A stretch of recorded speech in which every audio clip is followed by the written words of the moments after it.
Hi guys, so for today's vlog, so ayan, nakaligo na ako. Pero mamaya na lang ulit ako magbibihis pag tapos kong mag-breakfast. So ayan, may mga binili si G-Style na mga bread sa Abe. So ito mukhang masarap tong may chocolate. Natikman ko na yung may milk pero parang mas gusto ko yung may chocolate. So ayan.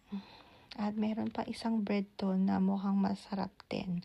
At ayan, may mga fruits na binili din si G-Style. Ayan, syempre hindi mawawala yung banana. So, ayan. So, actually, nung time na yan, nag-ready na ako ng coffee. So, ayan, kain na tayo, guys. Syempre, ang coffee natin ay Santi Barley Fusion Coffee. At ayan, yung chocolate. So, hindi siya ganun katamis, guys. Kaya okay lang na kumain sa umaga ng may chocolate. So, ayan, tingnan nyo. So, simple lang yung bread. So, ayan. Pero nagustuhan ko talaga yan. Pero sabi ko kay G-Style, yan chocolate na lang lagi ang bilhin niya. Wag na yung milk. Ayan. Pero I think gusto ni Kuya Jiro yung milk. Pero ito, yung chocolate, nagustuhan ko talaga siya. So, ayan. Masarap talaga siya, guys. So, ayan. Naka-ready na tayo. At ayan si G-Style. So, hatid ako ni G-Style sa work. At tingnan nyo guys kung sino yung nasa likod. Si Ate Sky.